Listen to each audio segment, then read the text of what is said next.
And it all starts with Newt Gingrich. So why don't you take us a little bit through that journey, starting with Newt and the congressman from when I was born in Peoria, Illinois, Bob Michael, who you mention in the book, and explain to us a little bit about really kind of what happened. Okay. Yep, it sounds like it's on. I would like to do that first. It's wonderful to be here, home at Temple Micah, with my ghostwriter, Rabbi Zemel. I wasn't actually, planning this to turn out this way, but I've ripped off his sermons many times for columns, and I just did it again. And it was in today's print edition and was online, I guess. I wanted to mention that. Right. If you haven't seen it, you should read this. It's an excellent column and great quote. I ripped it off whole cloth, but he's been a very valuable conscience for me throughout this horrible episode. I'm not actually flacking my book anymore. There was a period of that in August, but I've donated these copies, so go get them because they benefit Temple Micah, they don't benefit me. So please do that.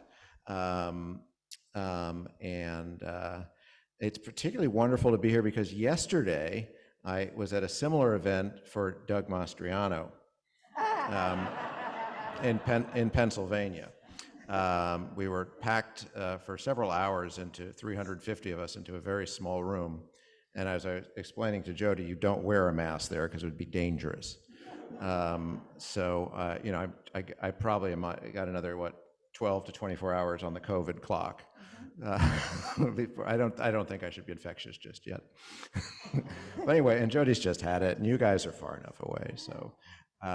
But it's hopefully this crowd will be slightly less hostile. I was incognito there. Just hoping nobody would recognize me, and I was sitting and keeping my face down, and I got out of there in one piece. So let's talk about Bob Michael and Newt Gingrich and how we got to this moment. But yeah, so the thesis in the book really is that people have this idea that Donald Trump came along and changed our politics, and it's just the reverse of that. The change of our politics allowed Donald Trump to come along.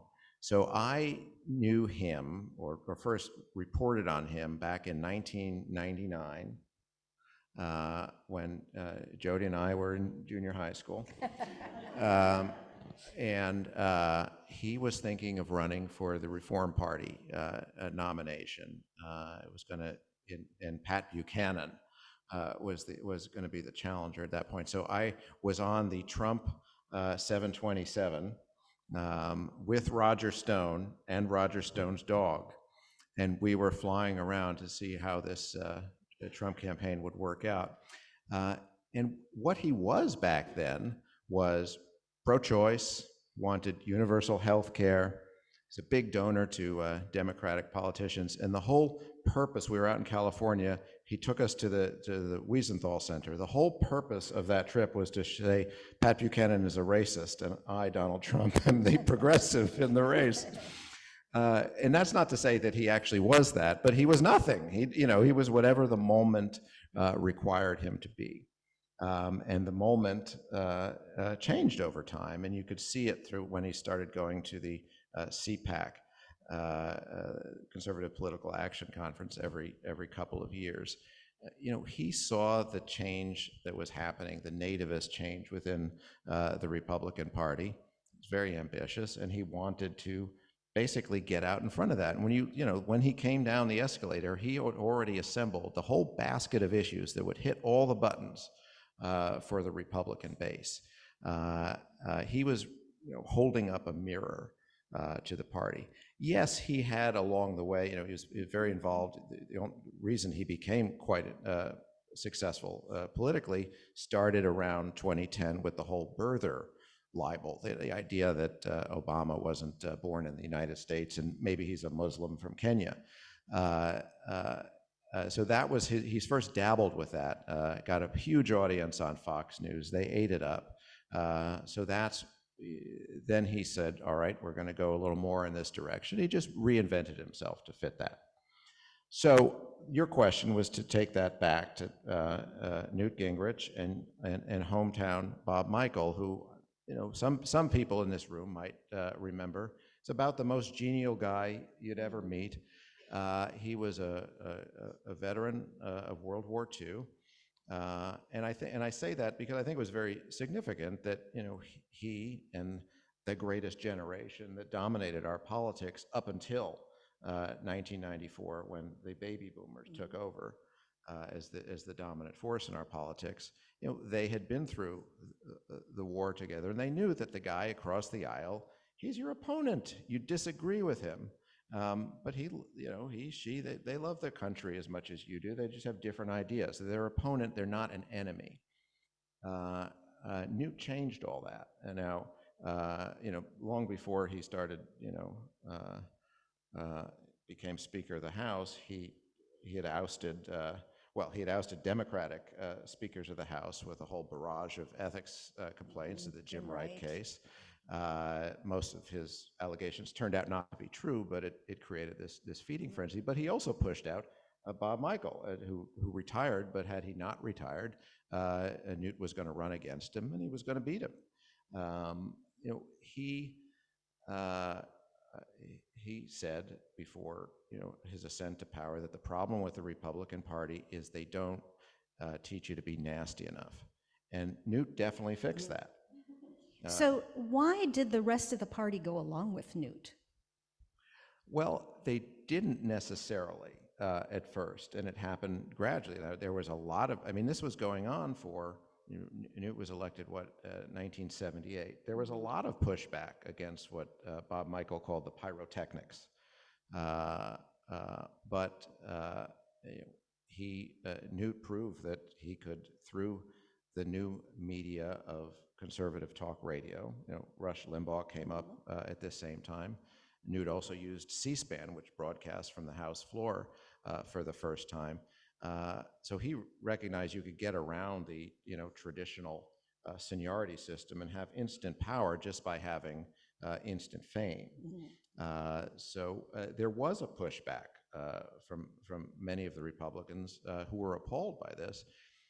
There was, and even after the Republican Revolution of 1994, there was pushback in the form of, you know, Bob Dole, who, you know, we can talk more about what Newt did, but in terms of the shutdowns, bringing government to a halt, you know, Bob Dole was in the room saying, "All right, we need a grown up here. You've had your fun, and we're not going to do this anymore."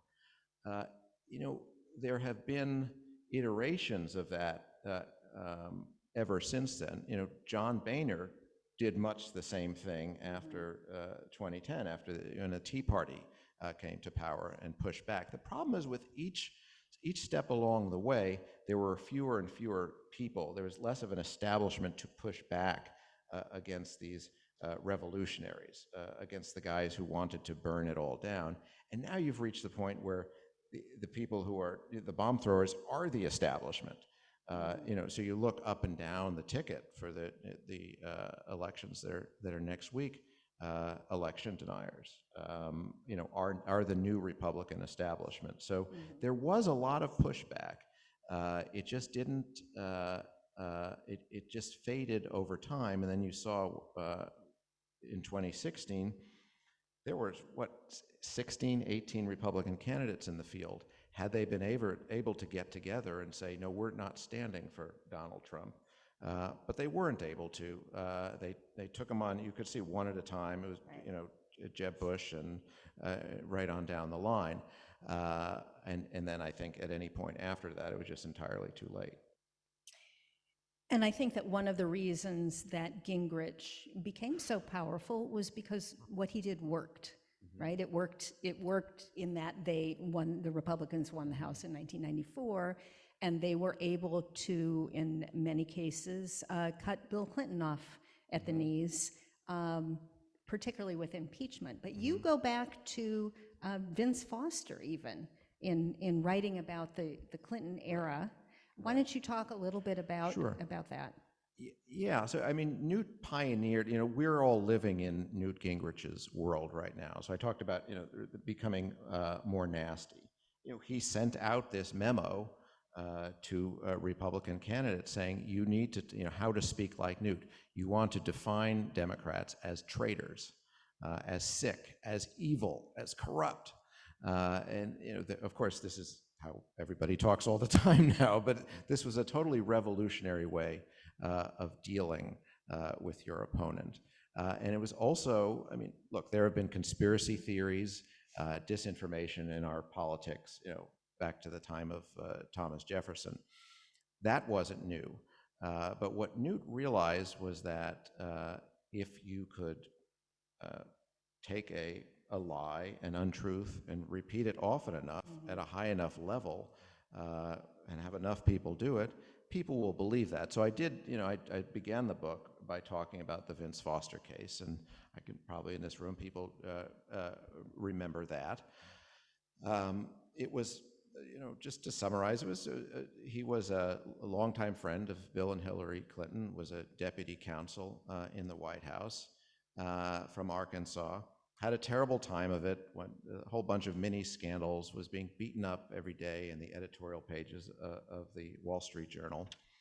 And it was a tragic case. He began losing weight. He asked his sister for psychiatric recommendations. He got a prescription. He wrote a suicide note. And then, tragically, he went to Fort Macy across the river and killed himself. And that, if we lived in a normal planet, would have been the end of it. There were multiple investigations by various parts of the government, the administration, but also Democrats and Republicans saying, yeah, it was a suicide. But you had a Newt Gingrich appointed chairman of the House Oversight Committee, a guy named Dan Burton, who decided that, in fact, Vince Foster was murdered. And he may have even been murdered by Hillary Clinton as part of a very large body count, which now apparently of 50 people or more that she's bumped off. And it was a cockamamie theory to begin with. It had to, he was supposedly killed at some other location, then he was rolled up in a carpet and brought out to Fort Macy in Virginia and carried up this hill in broad daylight. With lots of people walking around, but apparently they were able to keep, and he was 6'4" or something, they were able to hold his body upright so he did not lose any blood from the gunshot wound. And then they planted it there. So in order to prove this, you may remember, Dan Burton went into his backyard and he shot a melon. It was maybe a pumpkin, being Halloween season. We don't know exactly what the gourd was. It could have been a cantaloupe or something, but he shot it to represent a human head, and he believed that this proved, because of the noise that it made, that anyway, I can't exactly explain it because I don't understand it, but it basically meant— You haven't shot a melon? I've shot many melons, but I don't know what it proves. I keep shooting melons, but nothing, it never comes to me. So, but this was his proof. The key, though, is that Newt Gingrich said, in 1995, I guess it was, new Speaker of the House, second in line to the presidency, did he accept that Vince Foster committed suicide, which was obvious. And he said, I just don't buy it. I don't believe that he didn't. I just don't believe that he did. I don't know. Does that sound familiar? This was exactly the way Donald Trump would later plant the birther conspiracy. The key there was, so then people began repeating this en masse, among them Ken Starr, and also among them was a young lawyer who was working for Ken Starr. He hasn't come up lately, but the name was Brett Kavanaugh. So they dragged this out for a few more years, eventually concluding, oh yeah, Vince Foster killed himself. But there was, I don't have the polling numbers right in front of me, but there was basically only about a third of the population several years later who believed that Vince Foster, in fact, had committed suicide. So they learned that you can go with a lie, and if you just have enough people repeating it often enough, it doesn't really matter. It will be echoed within your echo chamber of the media, and people will believe it.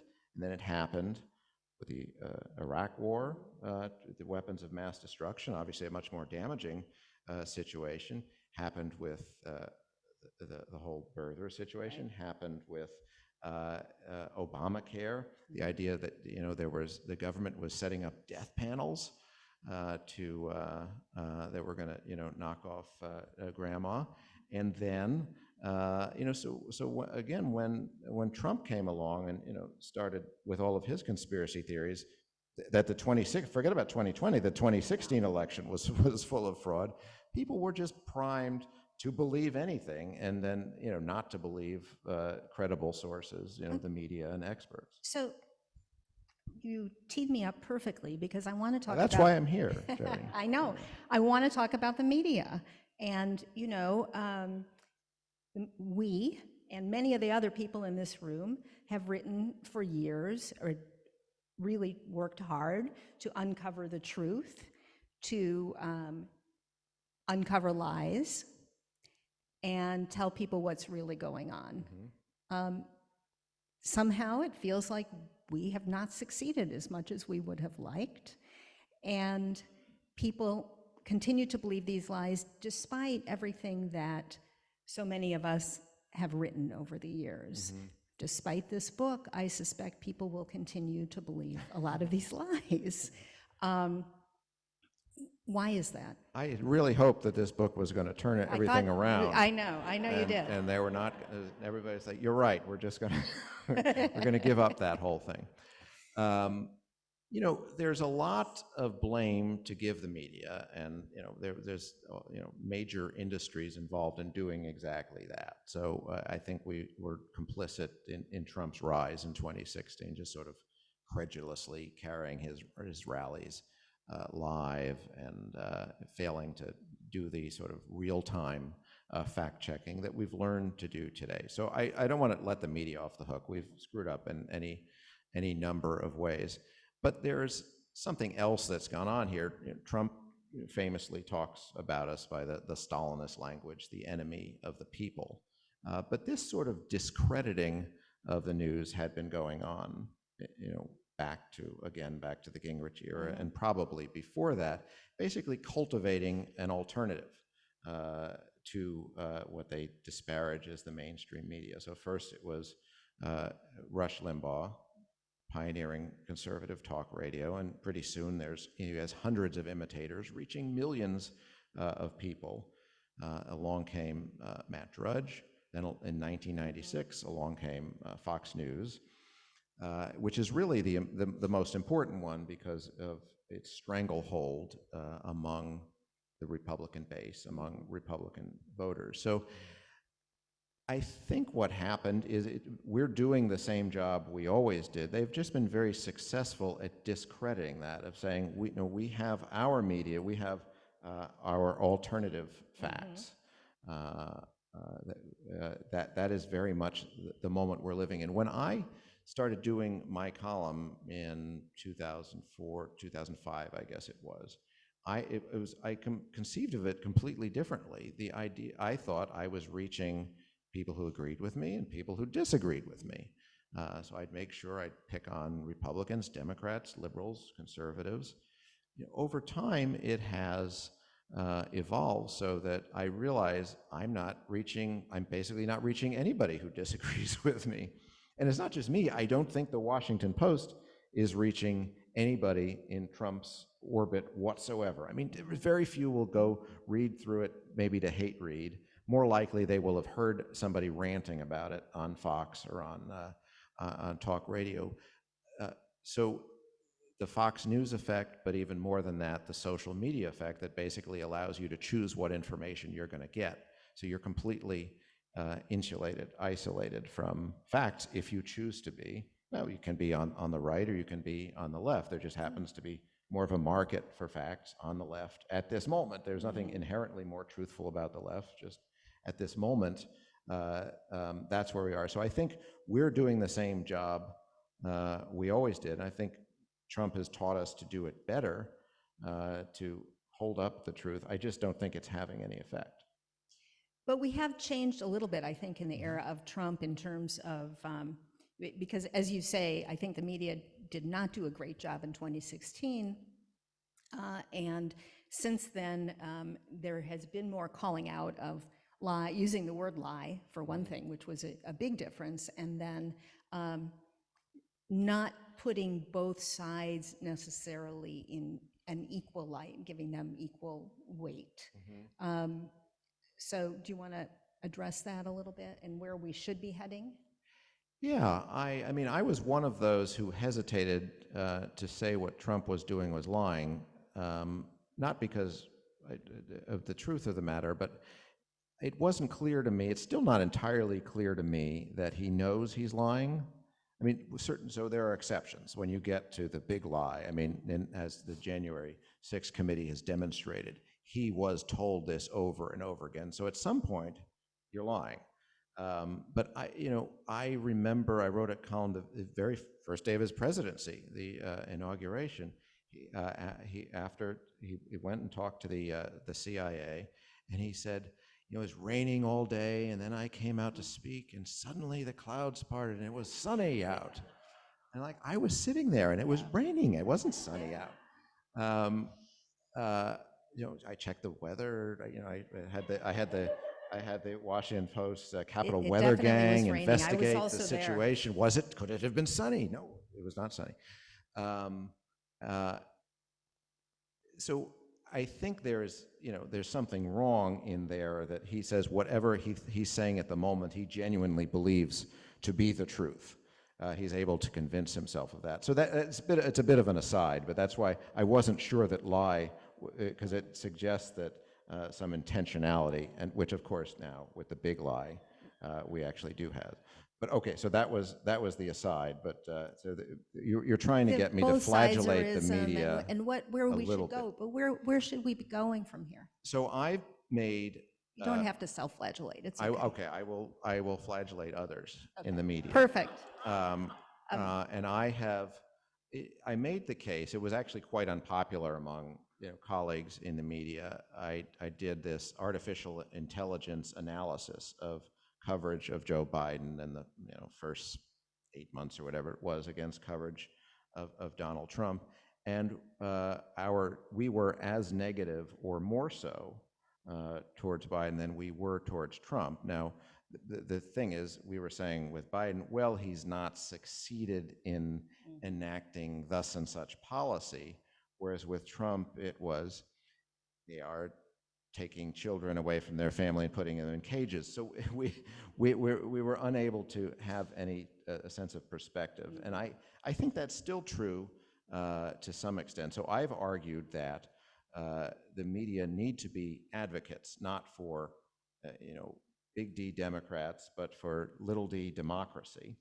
And it's okay. We're taught that we can't be advocates, that we just have to deliver the information and let people do with it what they will. But I think we have to rethink our role, particularly given what I've just described, as we're not reaching the people who don't,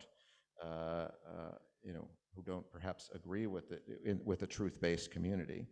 But we have to be out there beating the drum for democracy and beating the drum for the truth. I mean, there's no other choice, and it's not as if that the other side is going to try to discredit us on the basis of that, because they've done all the discrediting that's possible anyway. So I want to get back to some of the themes that you talk about in terms of the shifting Republican Party over time. Tell me a little bit about the role of race in that. So I think race is the underlying, the fundamental underlying thing that defines our politics now. And I start with the Gingrich Revolution, but this goes back to the 1960s, Civil Rights Act, Voting Rights Act, the changes in immigration law that basically, for the first time, made the United States a true democracy. Really for the first time since the founding, and also set us on course to be what's called a majority minority nation, meaning that white people won't be the majority after 2045, give or take. This set about a realignment in politics as Democrats gradually, over a generation, lost the South, and Republicans, going back to Nixon's Southern strategy, and happened during Reagan, but sort of appealing to the racially disaffected white voters of the South. When Gingrich came to power was when that had become complete. The Democrats had lost the Southern majority entirely, and the parties had ideologically realigned, and that has continued to the point where race defines party more than any other factor in America, ideology or anything. So if you are a person of color, or you believe that you believe in the concept of a multiracial, multicultural America, well, you're going to be a Democrat. If you are threatened by the idea of a multicultural America, well, more than any other factor, that's going to make you a Republican. Trump engineered or accelerated this backlash that had been underlying our politics for all this time anyway. And the backlash that his job was made easier because we had a black president. So he was able to motivate Americans in a way that never had been before. Back in 2012, some of you may remember, after Mitt Romney had lost the presidency, I think 7 of the last 8 presidential elections, Democrats have won the popular vote. The lone exception was George W. Bush in 2000, going back to 1988. So since then, the only time Republicans have won the majority of the popular vote was 2004, and that had a lot to do with 9/11. So the Republican Party did what was known as the autopsy, and got the wise old people in the party together, and what they would need. Said demographics are going to be killing us, and what we need to do is reach out to black people, reach out to Latinos, be friendlier to gay Americans, immigration. A big element of the autopsy was we have to get behind a comprehensive immigration reform. Immediately, House Republicans turned around and said, well, thank you for all that advice. We're going to kill comprehensive immigration reform right now. And Trump saw this, obviously, and came in with a very different theory of the case. And that is,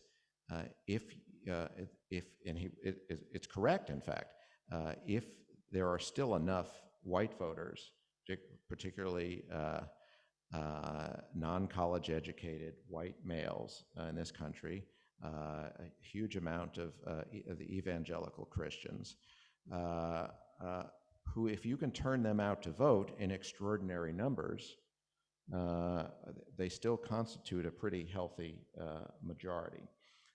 So I think the autopsy was right in the long term, that it's a losing proposition for the Republicans, but in the long run, we're all dead.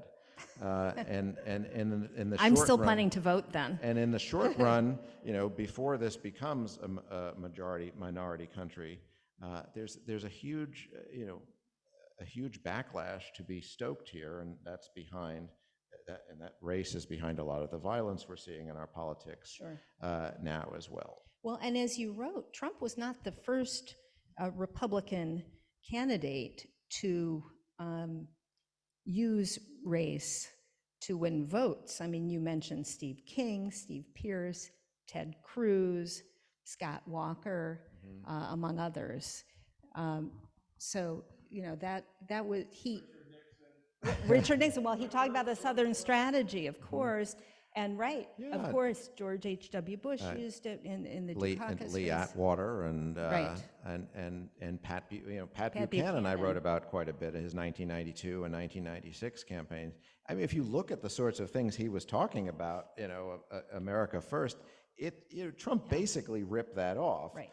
The difference was the Republican Party had changed enough. There was back then enough of the old guard of the Bob Doles to push back against that. By the time Trump came along, it had been so thinned out, there was nothing left. As an aside, I had lunch with Pat Buchanan for a story I was working on in 1995. And when I started pushing him on anti-Semitism and some of the statements that he had made, he got up from the table and left. So there you go. Thank you. You also mentioned that Trump tapped into gender animus, and you mentioned, the white men, in particular, I think non-college educated white men. How did he do that, and how did it work out for him? Well, evidently it worked out pretty well. Trying to help you out here a little bit. Softballs. Yeah, so Trump was powered by the racist backlash against the Obama presidency, but there was also a misogynistic backlash against having the first woman to be the nominee of a major party ticket. So it was parallel. Both of these things were happening at the same time.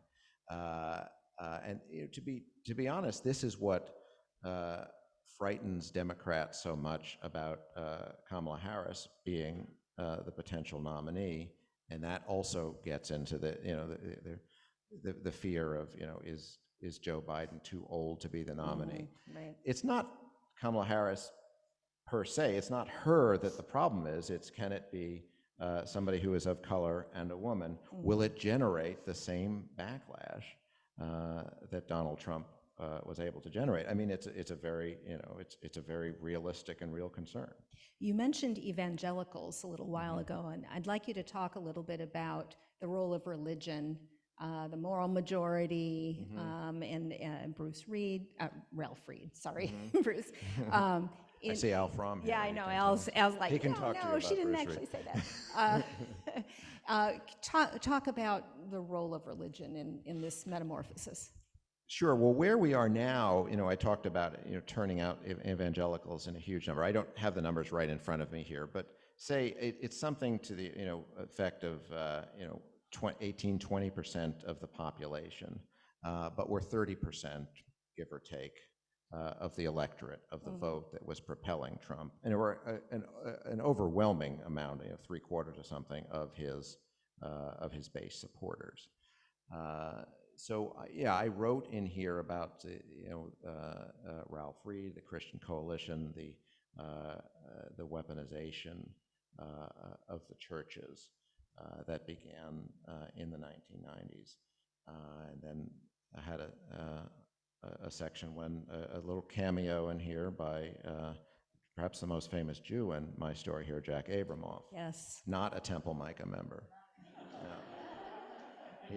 And since I've invoked this, I should say we used to meet at his Stacks, his Jewish deli, where he told me over lunch one day that he was going to be able to have bacon in his kosher deli, and the reason was that he had found kosher pigs. And this was before everything blew up. I should have known at that moment, you got to investigate this guy. And I just sort of filed that away. I threw the anecdote in the book. But then, after, we'd found out that he'd done all these, horrible things and was headed off to prison, I investigated that to say I should have known. And then I looked it up, and sure enough, in Indonesia, there is some sort of a swine with cleft hooves that chews its cud. Jack Abramoff was telling the truth. Oh my God. That was the time. Now, okay, that was the one time. I believe it's endangered, or at least threatened, so it probably was not going to become not bacon, a lot of bacon at Jack Abramoff's Jewish deli. But I feel like I was there for a crucial moment. Yeah, definitely. So I want to leave enough time for Q&A, but you write that the lure of power has induced Republicans to abandon the compact of democracy, which is really scary. I mean, you started off talking about how Newt Gingrich didn't come to govern, in which we didn't really get into, and maybe you could explain that. And now, as everyone knows, we're concerned about the future of democracy. So that's uplifting, and thank Right. you for that. Where does that leave us? So, yeah, I mean, one piece of what you're asking about was sort of the era of sabotage. That was another thing that Newt brought into our politics. It's commonplace now to think of government shutdowns, the inability to get appropriations done, everything being done in omnibus spending bills, the government on autopilot, just temporarily moving, constant debt limit fights, fights over the solvency of the United States. None of this really existed before the Republican Revolution of 1994, and when the shutdowns began shortly thereafter. The idea that Newt expressed at the time was if they could build up sort of this series of failures by the Clinton administration, voters would reward Republicans, which is, was more or less what had happened. So, but this play kept being used again and again. Years later, Mitch McConnell said his primary goal was to make Barack Obama a one-term president, and he said basically the same thing, that you want to build up, you can't take them on frontally, but you've got to create a series of failures, and pretty soon the voters will reward you for that. So they have succeeded in doing that in cycle after cycle. But what it's done at the same time, in addition to bringing democratic administrations to their knees, it's brought the entire American democracy to its knees. The Gallup does an annual poll of Americans' trust in our institutions, confidence in our institutions, and everything. I mean, if you go back to the 1980s, everything has fallen precipitously. Congress, the press, the presidency, particularly now the Supreme Court, business, the police, to some extent, certainly churches. So it's had a huge side effect, and that is, it has been valuable at achieving power in the short run. It has undermined the whole notion of democracy, but the whole institutions of American government in the long run. So yes, that is uplifting. Thank you. And we talked a little bit outside about how a lot of the lies that have built up over the years and the demonization of the other side in politics, you mentioned that they used to be viewed as opponents, if not enemies, has led to things like the attack at Comet Ping Pong, and now the attack on Nancy Pelosi's husband, where they were looking for her, a person was looking for her. So, yeah, what? So again, like we have this moment, we're seeing a lot of political violence, a lot of threats, break in at Katie Hobbs' office in Arizona, armed people and military gear showing up at polls, drop boxes in Arizona. Of course, the guy in Ohio attacked the FBI office. We have seen this at various times before, and people that I've spoken with and I see parallels to 1995, the Oklahoma City bombing. It was preceded by a very similar episode, growing militias and a lot of heated talk coming from the newly empowered Republicans about the government as the enemy. They're coming for you. They're coming after you. They're going to take your guns away. G. Gordon Liddy back then, it was the ATF they were after instead of the FBI at that particular moment. But he said, if you see them coming for you, go with a headshot. They'll be wearing body armor, so shoot them in the head. This quieted down a bit after the Oklahoma City bombing. We had a similar episode happened during the Tea Party time, around 2010, Sarah Palin with her bullseye target saying, "Don't retreat, reload." A lot of similar rhetoric happening at that time, and of course that was the horrific time of the Gabby Giffords shooting, which killed six other people. So then there was a bit of a sort of, we as a nation recoiled after that. It settled down a bit. We're in another one of those episodes now. It seems to me worse because nobody seems to be taking a step back when you look at the rhetoric coming from the right now. So it's frightening to think that the late night visitor to Paul Pelosi was relatively minor in the grand scheme of things. But could there be are we headed towards another moment like 1995 that, I mean, it could recalibrate our entire politics, but it could also recalibrate our entire country. So that's the danger, and I've been, and many others have been, constantly warning about the rhetoric, and nothing has changed. Glenn Youngkin across the river there was after the Paul Pelosi's skull was fractured. He got up at a rally and said they need to send Nancy Pelosi home to be with him. That's not how. It's forget about politics. That's not. I mean, where's the humanity? Right. And I fear that we've lost that any sort of a sense of humanity. I was hearing very similar things waiting in line yesterday, getting COVID at the Mastriano event, about how the whole Paul Pelosi thing, I mean, some were chuckling over it, and others were saying it was really a hoax. It was just a distraction from the elections. It didn't really happen.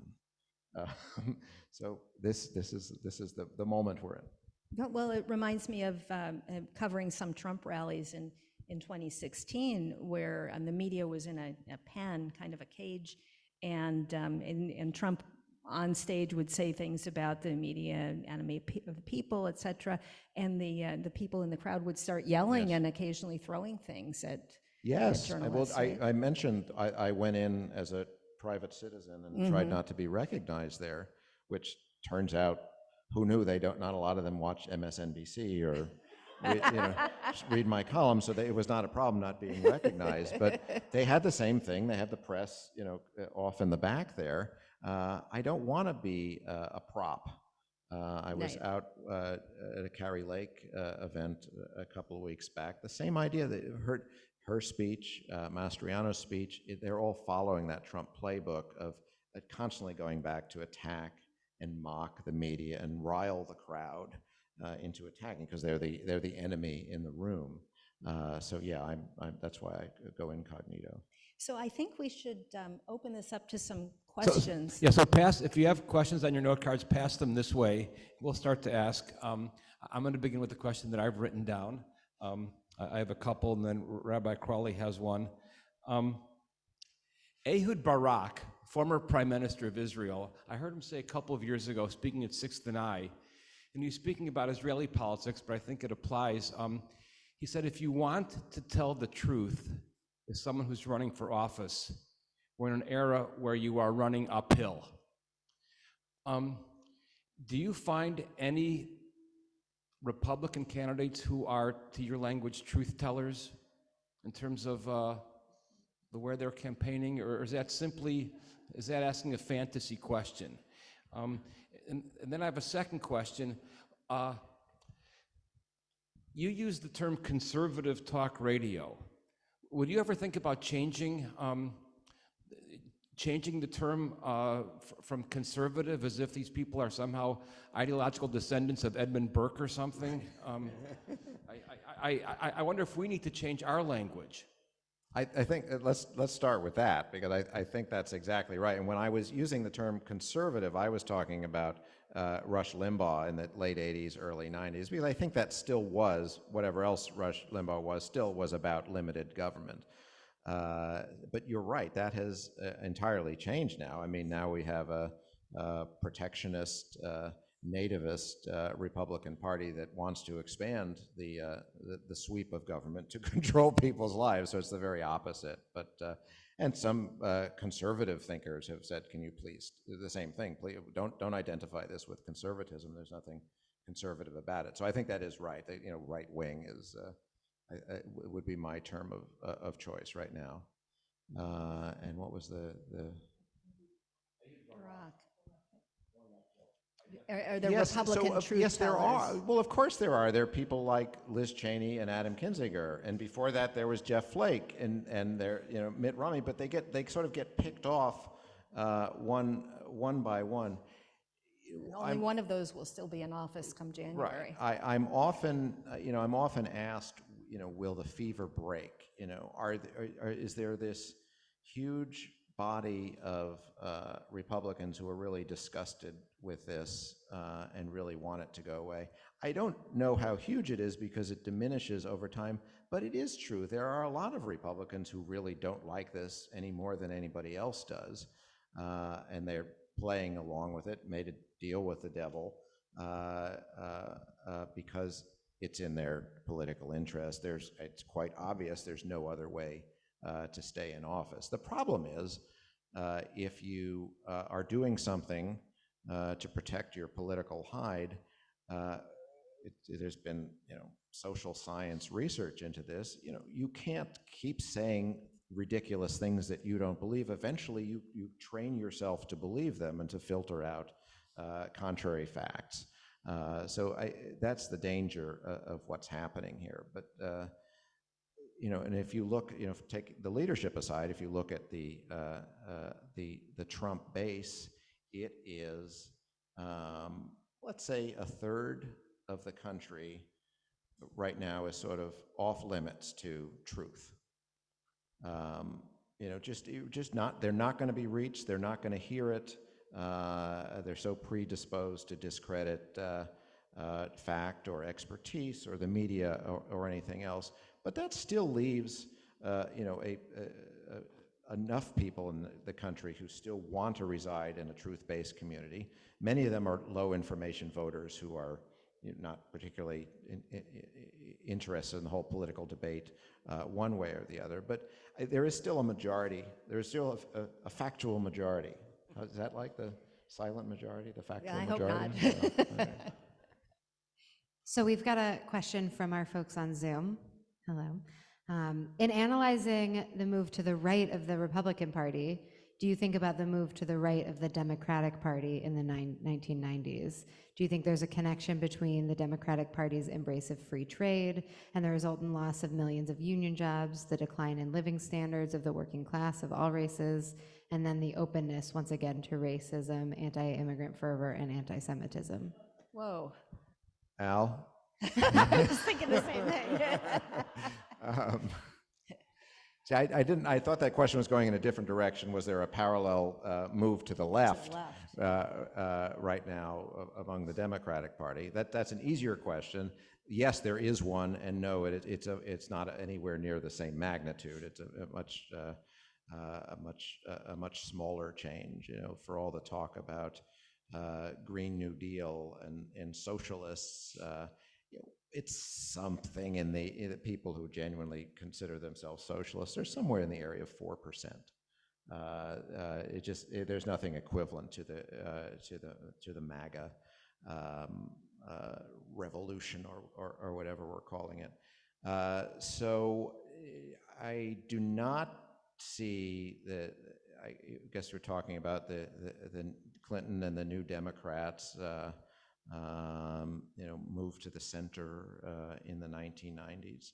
I don't see that as some sort of a precursor of what happened, of what's happening right now. To some extent, the Democratic Party is and must remain a centrist party. It's just a matter of math. There's twice as many people in America who identify as conservative as who identify as liberal. That's just how it is. So while that creates enough of a critical mass in the Republican Party to be sort of monolithic, right-wing, not going to say conservative, if the Democrats did a mirror image of that, it just wouldn't work. There's just not enough fish in that pond. Rabbi Zemmel, do you Yes, many questions have come in. A couple of questions have come in about Trump's relationship with Putin. This remains in some ways an untold story. Are people pursuing that? Have you followed this? What's going on with that? Trump? No. You wrote the book. You get to answer the questions. I ask Putin about this every chance I get. Still waiting. Yeah, I mean, sure, that's been something my colleagues have been, I believe there might have been an independent counsel investigation at some point, so it's, it's very heavily investigated. I think maybe more interesting at this point than the Trump tie is what's going on the right with the sympathy, Elon Musk demanding some sort of negotiation right now. You seem to have House Republicans at least threatening to pull military aid for Ukraine. All of this was really unheard of, 6 years ago. Then that was a thorough change. Look, I think there's a great deal of sympathy that Trump brought in, but it remains in the Trumpist party for strongmen, for authoritarian regimes. We've seen it elsewhere around the world, Hungary, Turkey, Brazil, Philippines. So it's not China to some extent. It's not. So I think that's what's driving what's going on here, rather than some secret Trump business deal or a PP tape. But we're not going to hold you to that. We'll see what happens. Now, this question kind of goes back, but at the end of the question, I don't want to make a comment. Some suggest that Obama's comments at the Correspondents' Dinner propelled Trump into his presidential ambitions. If Trump had not run, do you think we would still be in the same place we are now? I wrote in the book about that night at the Correspondents' Dinner, that mockery. You could see just the seething rage in Trump. But no, that didn't propel him. He's been working on that since the 1999, and then again, through his birther campaign. So that didn't propel him. It definitely propelled his rage even further. And the second part of that was would we be in the same place? So I think we wouldn't be in exactly the same place, but if Donald Trump didn't exist, they would have had to invent something like that, because things, he was simply mirroring back what we'd seen. So it would have been, somebody else might have innovated, Ron DeSantis, for example. But yeah, I don't think, if there's one point here, it's that Trump is not really, right. He didn't drive this, he's reflecting it. Right. Tell us what you know about Rupert Murdoch and his role in politics and media. Yeah, could things change? Well, from what I know, it's not good. Yeah. It could. Look, this is my area of expertise. I don't know if Jodi wants to add something here, but we talked earlier about Fox News being the single greatest change in the media that allowed this environment, this parallel universe of alternative facts to exist. So that was his singular contribution.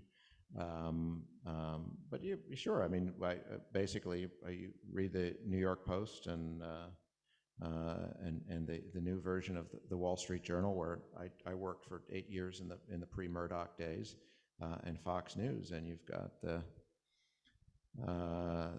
triumvirate, the axis of evil.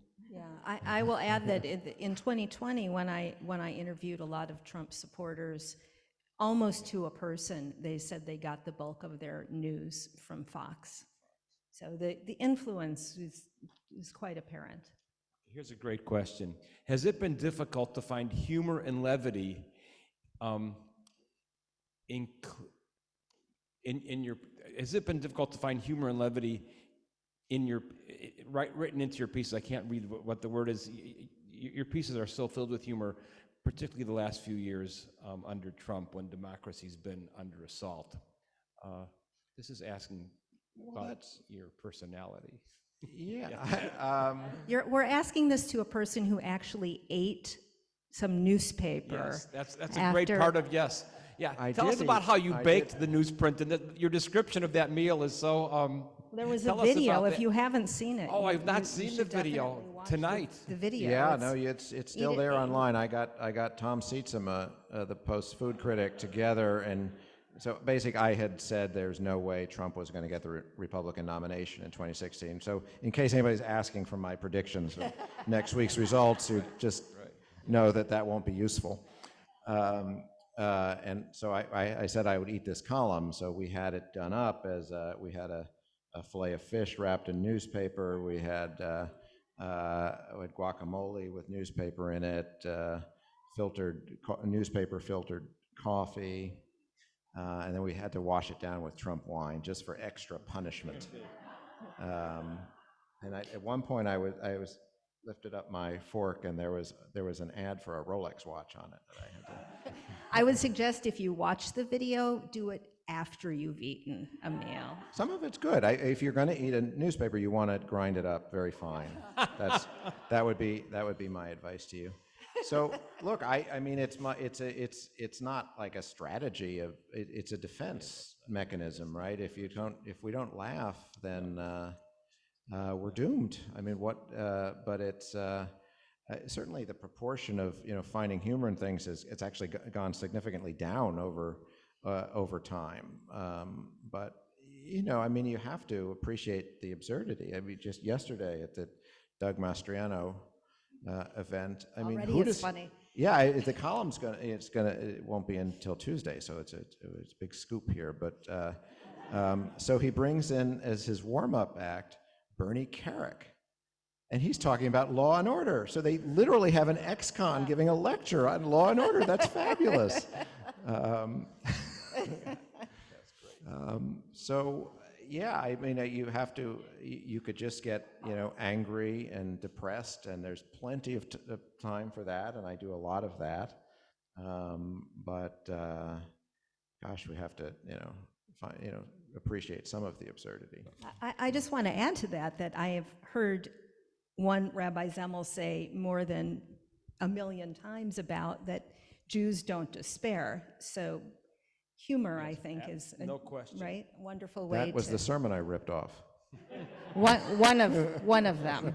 So here's, if Gingrich made the GOP uncivilized, how did the GOP manage to elect Hastert, Bonner, and Ryan as successive speakers of the House? Do they represent the old guard that? Well, Hastert's a curious one to include in there, but Yeah. no, I mean, I focused in the book on different people in different periods. So I went from Newt Gingrich. I looked at Karl Rove, to some extent Dick Cheney during the Bush years.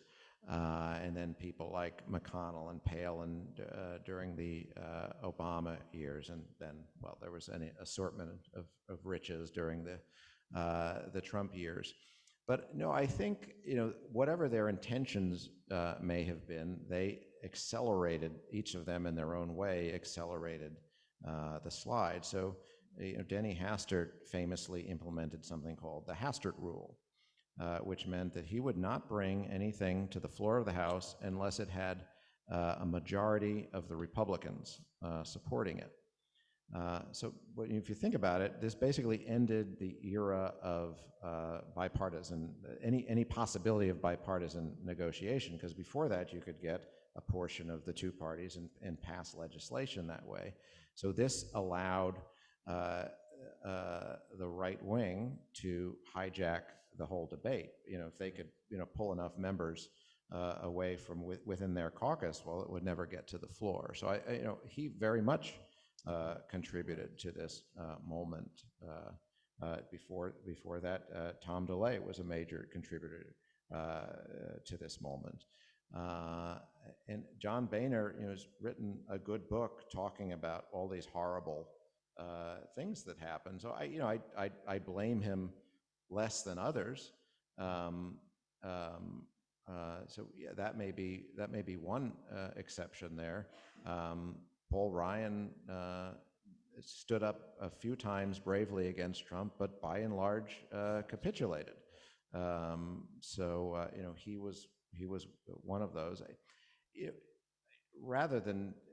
Part of me feels sorry for each of these guys, and then think poor Kevin McCarthy, who's going to come in now, and he's so ill-equipped, and he's ill-equipped, but even somebody who is a genius, and Paul Ryan was really good. He recognized very quickly what John Boehner recognized is you can't govern this place. It's impossible. So they've created, it was constant government by crisis and constant blowing up of things, and now there's no possibility really of governing at all.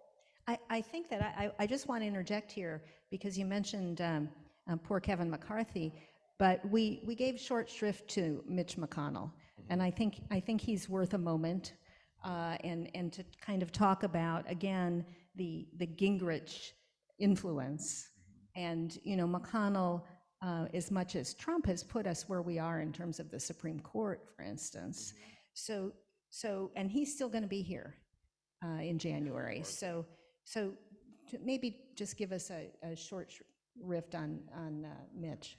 Yeah, I actually, as I was thinking about this book, I was originally thinking I would write about Mitch McConnell as a way of telling the larger story, which doesn't quite work, but he's very important. And of course, we don't wind up with Donald Trump without Mitch McConnell, who was not, like the rest of the party, was not thrilled with the idea, but he is the one who brought,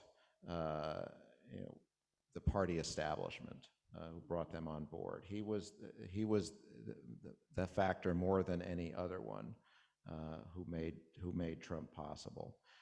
You mentioned the Supreme Court. I spoke about him earlier, his notion in coming to power against President Obama, saying his main goal is to make him a one-term president. But even before that, he was in charge of the Republican senatorial committee back in the 1990s and started back then questioning Democrats' patriotism. So he was quite early at that.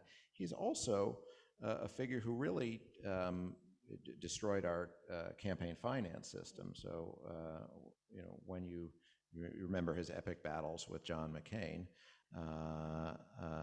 so this dark money, no disclosure era we live in is very much built by Mitch McConnell and the court that he helped create. And obviously we could go through the Supreme Court thing, but I don't know that any better than anybody else here.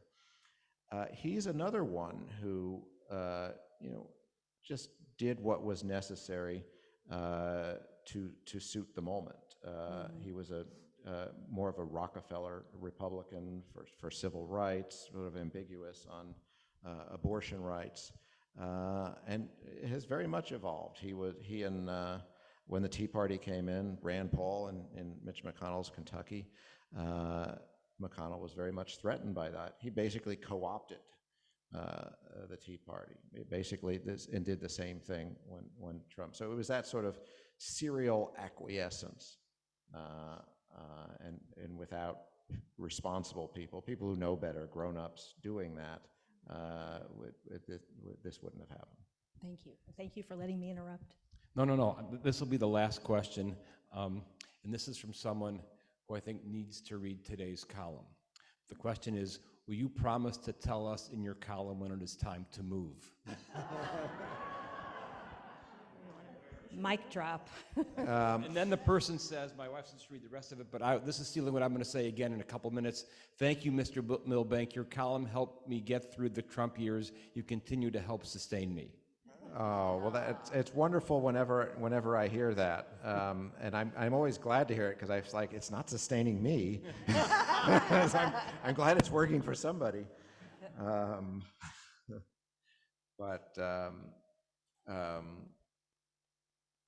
Yeah, that is what I wrote about today, and it was inspired by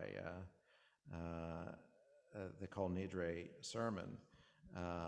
And I think my conclusion, which was Rabbi Zemmel's conclusion, which was the Anti-Defamation League's conclusion, the others I talked to, is that it's never going to be time to pack our bags and leave, because this is where we fight. I'm not talking about with violence, but it is, it's our solemn obligation, for the reasons Danny laid out, but also for the practical reasons that if it's not going to be safe for us here, it's not going to be safe for us anywhere. So this is where we draw the line.